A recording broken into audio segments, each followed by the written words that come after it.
그간에 수요 예배가 중단되었다가 또 동영상으로 또 몇 주간 함께 예배를 드려왔습니다. 오늘부터는 정상적으로 수요 예배를 드릴 수 있게 됨이 제게는 참 큰 기쁨이고 또 하나님의 은혜인 줄 믿습니다. 동영상으로 우리가 예배할 때에 다루었었던 빌립보 지역에서의 바울의 전도 사역, 우리가 동영상을 통해서 한 3주 정도 그렇게 그 복음 전도의 내용들을 다루었습니다. 사도행전에서.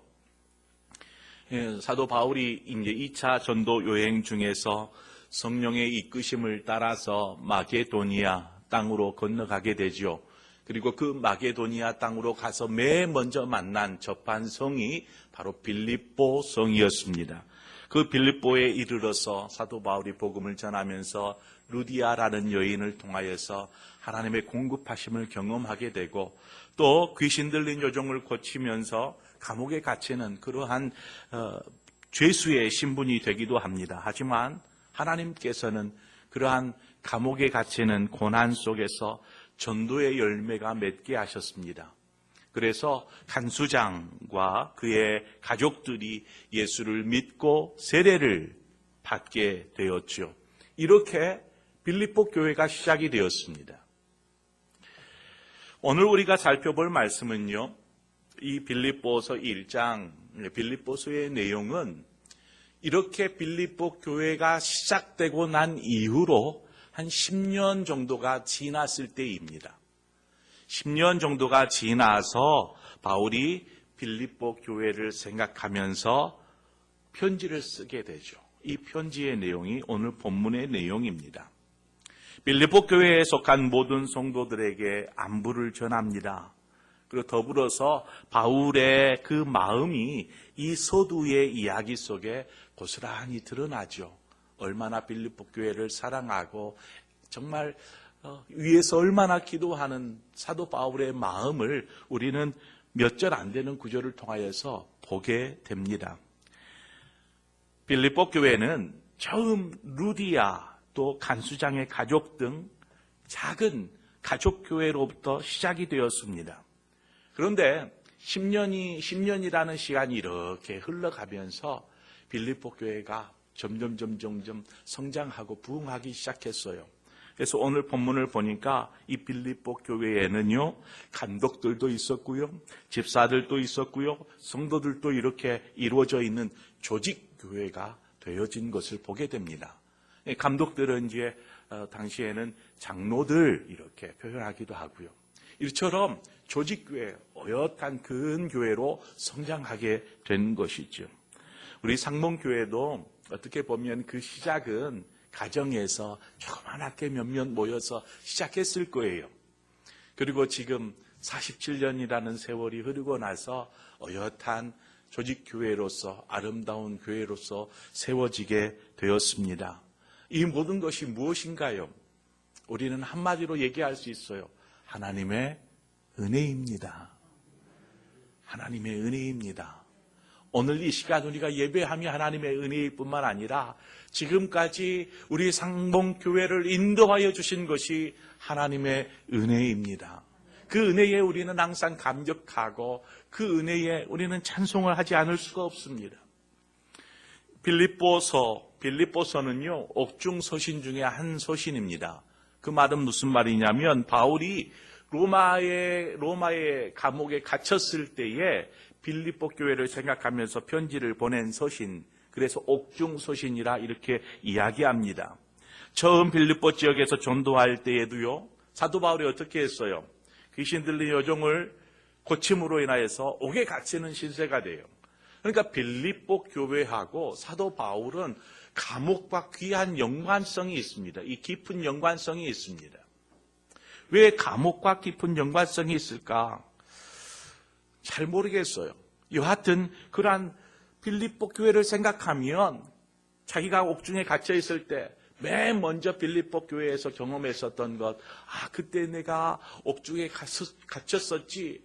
하지만 그 일로 하나님이 이루신 것들을 생각이 드는 것이죠. 생각이 나는 것입니다. 그렇습니다. 다른 지역에 있는 교회들, 많은 교회들이 있죠. 이러한 교회들보다 이 빌립보 교회만 생각하면은 그러한 아픈 시련이 생각나기보다는요, 오히려 사도 바울 안에서 감사와 기쁨이 막 생각이 나는 거예요.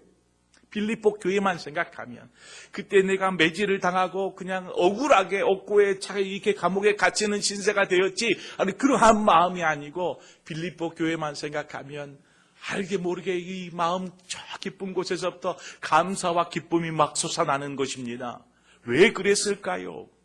다른 교회들은 좀 아니에요. 다른 교회들은 그러한 생각이 안 드는데 빌립보 교회만 생각하면 이러한 기쁨이 막 샘솟아요. 그래서 빌립보서를요, 다른 말로 기쁨의 서신이라고 합니다. 기쁨의 서신. 그래서 사도 바울이 빌립보서를 쭉 읽다 보면은요, 기쁨이라는 단어가 수없이 나옵니다. 계속 기쁨, 기쁨, 너희만 생각하면 기쁨, 뭐 이러한 기쁨이 계속 있는 것이죠. 한번 볼까요? 로마 교회, 로마서를 한번 보세요. 로마서를 보면 로마 교회에 보낸 편지인데, 로마서 9장 1절에 가보면 나에게 큰 근심이 있는 것과 마음에 그치지 않는 고통이 있는 것을, 로마 교회를 생각하니까 이 마음, 근심과 고통이 막 느껴지는 거예요. 사도 바울이 로마 교회를 생각하면. 고린도 교회는 어떤가요? 고린도후서 2장 4절에 가보면은요, 내가 마음에 큰 눌림과 걱정이 있어 많은 눈물로 너희에게 썼노니. 고린도 교회를 생각하니까 막 눈물만 흘려져요. 큰 눌림과 걱정이 돼요. 어떻게 그 교회 잘 세워져 가고 있을까? 염려가 되고. 이러한 교회가 있었어요. 갈라디아 교회는요, 갈라디아 3장 1절에 보니까 어리석도다 갈라디아 사람들아. 갈라디아 교회를 생각하면 왜 저럴까? 왜 성도들이 저럴까? 하는 안타까운 마음이 사도 바울 안에 들었던 것입니다. 그런데 빌립보 교회는요, 그냥 기쁨이에요. 감사예요. 이래도 감사, 저래도 감사. 이 감사와 기쁨이 넘쳤던 교회가 바로 빌립보 교회였다라는 것입니다. 이처럼 다른 교회들을 생각하며 편지를 쓸 때에는 답답하여 견딜 수 없었던 사도 바울의 마음이 편지의 내용 속에 고스란히 그 교회에 보낸 편지의 내용 속에 드러납니다. 빌립보 교회 편지 속에서는 여전히 그냥 기쁨이 나와요. 오늘 본문 3절 4절을 한번 보세요. 내가 너희를 생각할 때마다 나의 하나님께 감사하며 간구할 때마다 너희 무리를 위하여 기쁨으로 항상 간구함은, 감사와 기쁨이 빌립보 교회만 생각하면 드는 거죠. 바울이 빌립보 교회를 항상 마음에 두고 기도했을 뿐만 아니라 그 빌립보 교회의 성도들을 생각하면 바울의 마음 가운데 기쁨이 그냥 막 샘솟도 솟아났던 것입니다. 여러분 한번 생각해 보세요. 누군가 어떤 사람을 생각하면 어떤 마음이 개인스레 무거워지고 근심과 염려가 돼요. 그런데 반면에 어떤 일을 생각하면은요, 감사가 되고 기쁨이 되어서 그냥 그 사람 생각하면 괜히 미소가 지어져요. 뭐 그렇지 않은가요? 우리 자녀들을 한번 생각해 보세요. 어떤 자녀는요, 감사하고 그렇게 평안한데 어떤 자녀를 생각하면 그냥 마음이 메여요. 마음이 무거워져요. 괜히 막 눈물이 나올 것 같고 막 이러한 자녀들도 있어요. 새벽에 기도할 때에 우리 성도들을 위해서 기도합니다. 우리 장로님들을 위해서 기도하고 우리 안수 집사님들, 우리 권사님들, 우리 집사님들, 성도님들을 위해서 제가 지금 아직까지는 일일이 이렇게 이름을 부르지는 못하지만 그래도 이렇게 학년직 분자들을 놓고 기도합니다. 그리고 성도들을 위해서 기도합니다. 그런 기도할 때마다 그분을 이제 생각하지 않겠어요? 이름을 부르면서 아무개를 이렇게 기도하면 마음이 달라요. 누구를 생각할 때에는 마음이 평안하다가도 누구를 생각하면 안타까운 마음의 기도가 될 때가 있어요. 그렇습니다. 여러분, 그래서 우리 안에 감사와 기쁨이 넘치도록 해야 합니다. 그래서 감사와 기쁨이 넘치도록 우리가 하나님의 기쁨이 되는 그러한 교회요, 성도가 되어야 될 줄 믿습니다. 하나님의 마음을 기쁘시게 하는 성도가 되십시오. 에베소서에 보면 에베소서 5장 10절에 이렇게 얘기를 합니다. 주를 기쁘시게 할 것이 무엇인가 시험하여 보라. 주를 기쁘시게 할 게 무엇인가 시험하여 보라. 스스로 생각하기를 어떻게 하면 주님을 기쁘시게 할까? 이것을 생각하라는 것입니다. 우리가 무엇을 선택하면 주님이 기뻐하실까요? 우리가 어떻게 하면 주님이 기뻐하실까요? 우리가 어떤 말을 할 때에 하나님이 기뻐하실까요? 제가 중학생이었을 때에 읽었었던 책이 있습니다. 찰스 쉘던이라는 목사님이 지은 책이에요. 책 제목이 예수님이라면 어떻게 하실까라는 책이에요. 예수님이라면 어떻게 하실까? 그 책의 내용이 어떠냐면 이 찰스 쉘던이라는 목사님이 이 예수님이라면 어떻게 하실까라는 제목으로 설교를 해요. 이게 이제 설교 제목이었던 거죠. 이것으로 이제 성도들에게 설교를 하고 나서 이 설교, 이 제목에 도전을 받은 성도들이 이 제목처럼 삶 속에서 그대로 적용해 보며 살아야겠다라는 도전을 받습니다. 그래서 삶 속에서 그대로 한번 해봐요. 선택의 순간이 되었을 때에 뭔가를 결정해야 되는 순간에 예수님을 떠올리는 것이죠. 그리고 예수님이 기뻐하실 것을 선택하는 것입니다. 여러 가지가 있을 수 있어요. 여러 가지 가운데 예수님이 기뻐하실 것을 선택합니다. 당장 눈에는 괜스레 예수님이 기뻐하실 것 이것을 선택하면 나에게 손해가 될 것 같아요. 이걸 선택하면 손해가 될 것 같은데 라는 생각이 막 앞서요. 또 예수님이 기뻐하실 것을 결정하면 뭔가 일이 꼬일 것 같아요. 이러한 생각이 들어요. 그럴 것 같아도 믿음으로 예수님이 기뻐하실 것을 선택하는 것이죠. 그래도 믿음으로 한번 해보자 하고 예수님이 기뻐하실 것을 선택합니다. 이러한 선택을 하기까지는요, 큰 용기가 필요해요. 또 믿음도 필요해요. 그래도 도전하기로 시작하고 예수님이 기뻐하실 것들을 선택을 합니다. 그런데 이후로 이것들을 선택하고 나아갔더니 하나님께서 자신들의 삶을 어떻게 인도하시는지 놀랍게 하나님께서 인도하심을 경험해요. 이러한 일들을 경험하고 이것들을 간증으로 모아놓은, 적어놓은 책이 바로 이 책입니다. 예수님이라면 어떻게 하실까? 고전입니다. 그래서 여러분들도 한번 읽어보시기를 바랍니다. 여하튼 예수님이 기뻐하실 것을 선택하려 할 때에는 아마 처음엔 두려울 것입니다.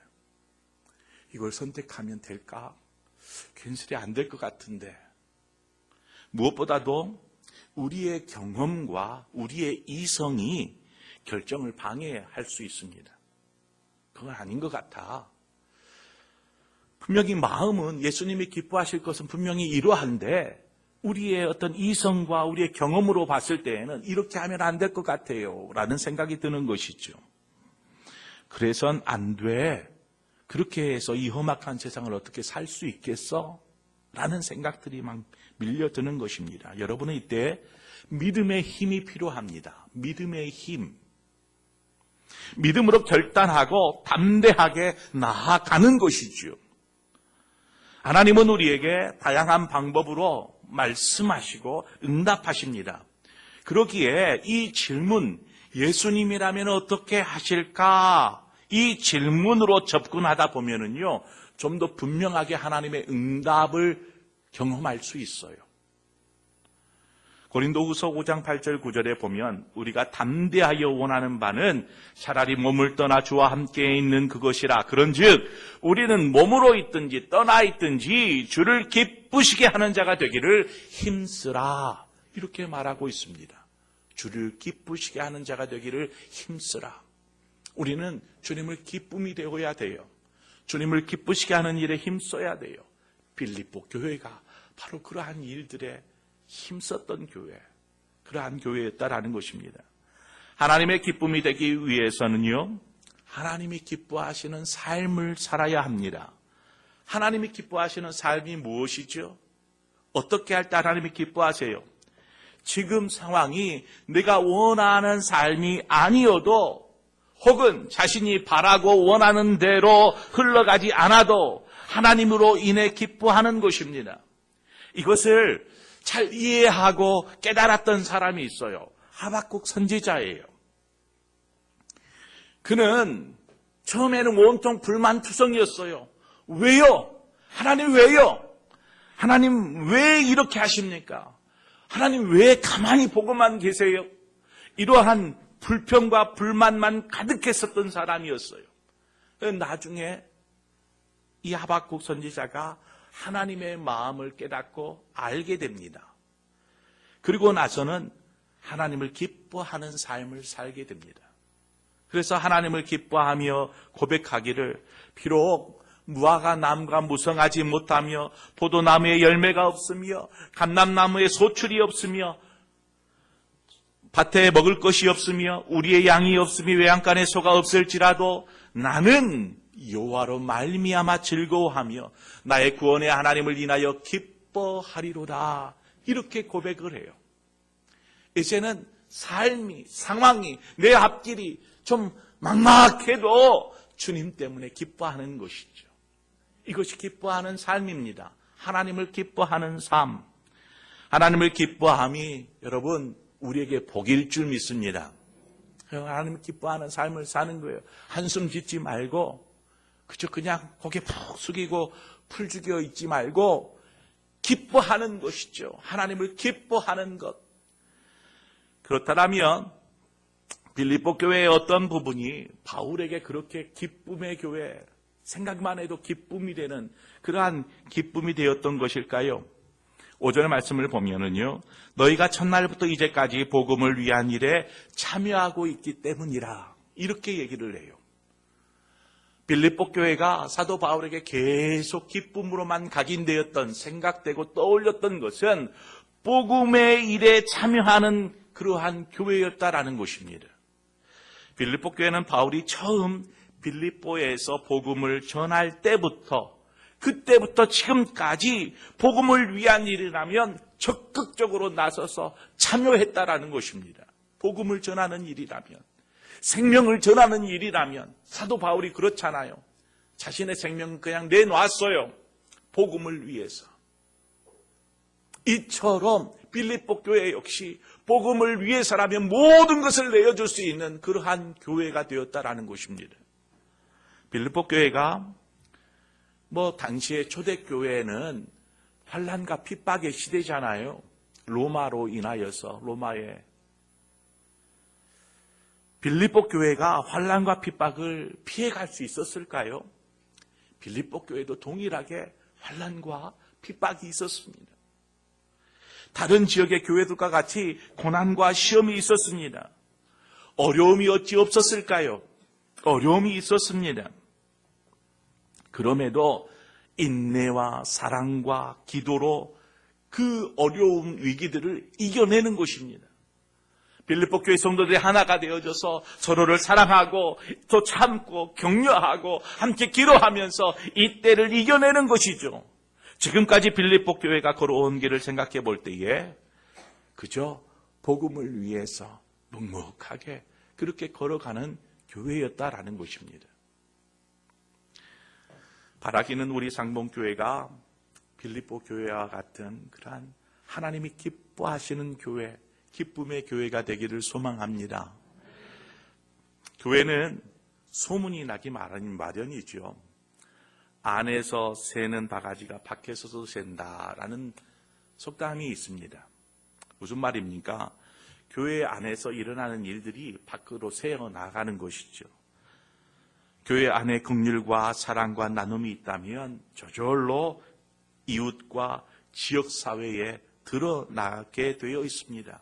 초대교회가 지역사회로부터 어떻게 합니까? 칭송을 받았다라고 성경은 기록해요. 칭송받는 교회, 초대교회는 그러했습니다.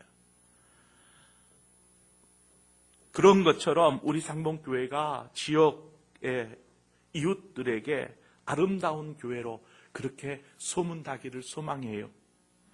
말로만 그런 교회가 아니라 실제로 사랑이 넘치고 언제나 기쁨이 넘치는 그러한 교회가 되어야 합니다. 어렵고 힘들어도 함께 마음을 하나로 뭉쳐서 기도하기를 힘쓰는 교회가 되어야 합니다. 교회의 다툼이 왜 없겠어요? 모든 결정이 하나님 뜻에 옳은 결정이겠어요? 그렇지 않은 결정을 할 때도 많아요.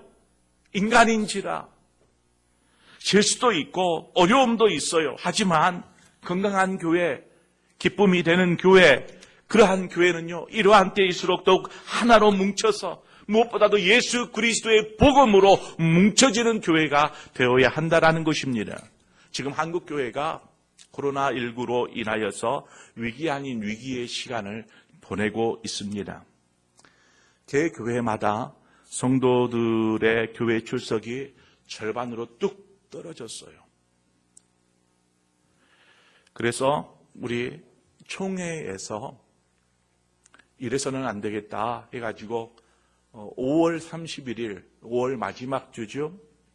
5월 31일을 이 문제의 심각성을 깨닫고 5월 31일 교회에서 예배하는 예배 회복의 주일 이렇게 공포를 했어요. 예배 회복의 주일로 지키자. 그래서 우리 가정에서 있던 성도들이 우리 다 교회로 모여서 교회에 와서 예배를 드리자. 교회 회복의 주일로 그렇게 드리자 이렇게 이야기했습니다. 예배는 누구도 강요하거나 강제할 수 없습니다. 자원하고 기뻐하는 마음으로 드려져야 합니다. 왜냐하면 그러할 때에 하나님이 기뻐하시기 때문에 그렇습니다. 강제로 잡아다가 앉혀놓는 것이 그것보다 정말 기쁜 마음으로 와서 하나님을 기쁘게 예배하는 것, 그것을 하나님 기뻐하시는 것이죠. 코로나로 인하여서 우리 안에 여전히 불안함이 있습니다. 그렇죠? 좀 잠잠해지는 것 같더니 또다시 뭔가 시작되어서 또다시 우리 안에 불안함이 생겨났어요. 그렇기에 교회에 와서 예배드리지 못함이 믿음 없는 모습이라 이렇게 말할 수 없는 것입니다. 제가 처음 우리 교회에 드려지는 예배를 중단할 때에 제가 그러한 얘기를 드렸던 것 같아요. 말씀 속에서 이것을 중단함이 믿음 없는 행동이 아니라 여러분들을 믿기 때문에 이렇게 중단할 수 있는 것입니다. 그러므로 동일하게 코로나 때문에 지금 못 나오는 그러한 성도들을 보면 믿음이 왜 이렇게 없을까라고 이야기해서는 안 되는 것입니다. 그것은 강제할 수 없어요. 하지만 목사인 저로서는 성도들이 가정에서 제대로 예배드리고 있을까? 석 달이 되어가는 동안 성도들의 영적인 상태는 어떨까? 이러한 부분들을 생각하면 원내 염려가 돼요. 각자가 처소에서 신실하게 하나님을 예배하고 구별하여서 예배하는 예배자로 서 있다라면 참 기쁘겠지만, 제 마음이 기쁨으로 넘치겠지만, 하지만 그렇지 못하고 여전히 코로나의 위협 속에서 그냥 그들의 영성이 방치된 채 머물러 있다라면 저는 그러한 분들을 위해서 기도할 것입니다. 여러분 6절 말씀을 보세요. 오늘 본문에 너희 안에서 착한 일을 시작하신 이가 그리스도 예수의 날까지 이루실 줄을 우리는 확신하노라 말씀합니다.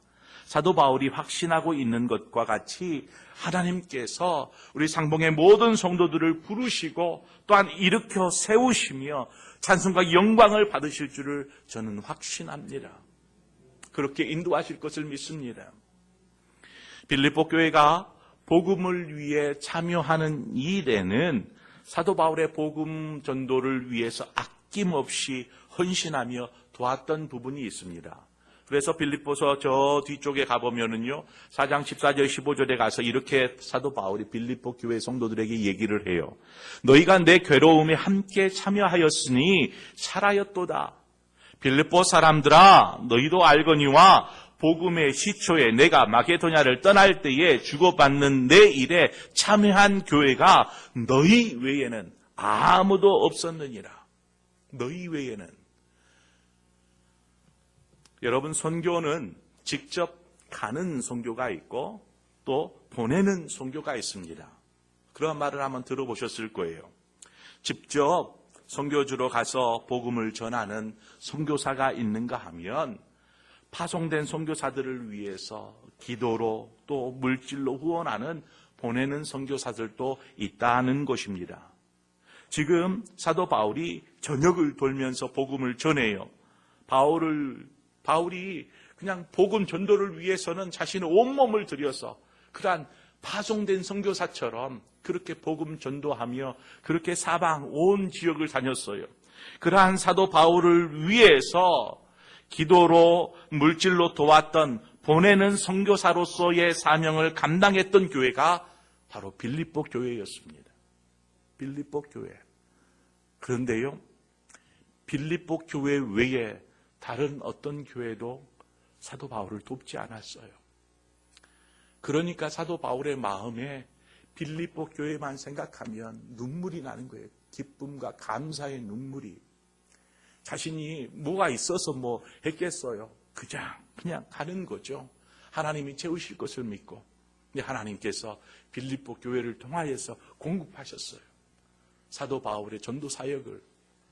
그래서 끝까지 사도 바울이 그 일을 잘 감당할 수 있었습니다. 사도 바울이 옥에 갇혔다고 하니까 에바브로디도를 보내요. 빌립보 교회에서. 야, 가봐라. 그래서 에바브로디도가 그 먼 거리를 로마의 감옥까지 가서 바울을 만납니다.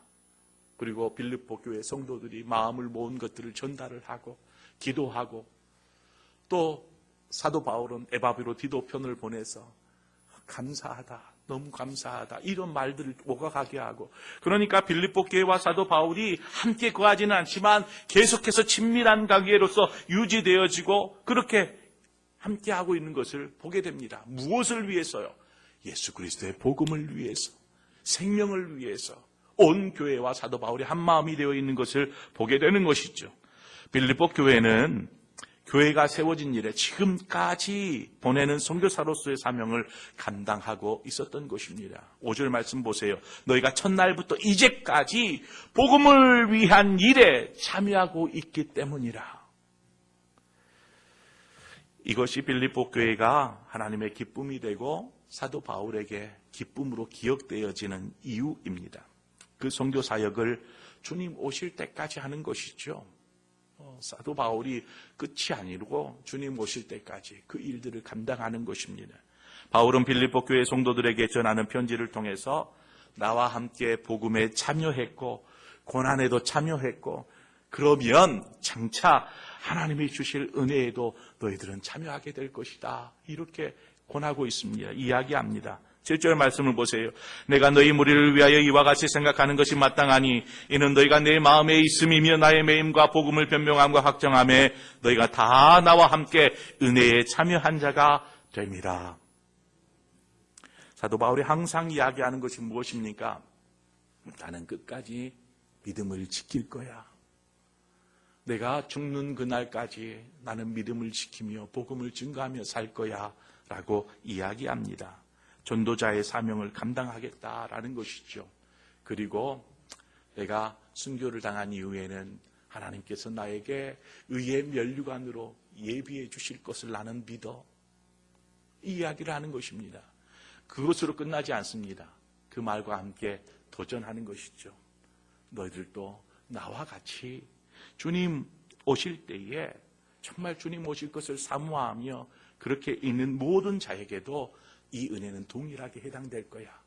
주의 나타나심을 사모하는 모든 자에게도니라 이야기하는 것이죠.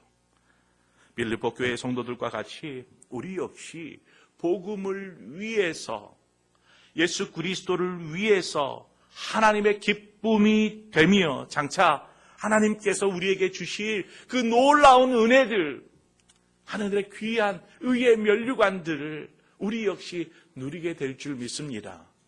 부끄러움이 없는 그리스도인으로 정말 하나님께서 기뻐하시는 그러한 상봉교회로 서가기를 소망합니다. 그러한 교회가 되기 위해서 우리는 회복해야 합니다. 일어서야 하고 다시금 기도의 불씨를 태워야 하고 다시금 예배의 성공자로 서야 될 줄 믿습니다. 삶의 현장으로 나아가서도 동일합니다. 주님이 기뻐하시는 삶, 예수님이라면 어떻게 하실까?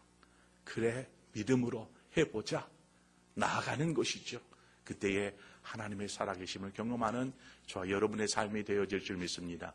그러한 기쁨 되어지는, 감사와 기쁨이 되어지는 저와 여러분의 모든 삶, 가정, 교회 되어지기를 주님의 이름으로 축원을 드립니다.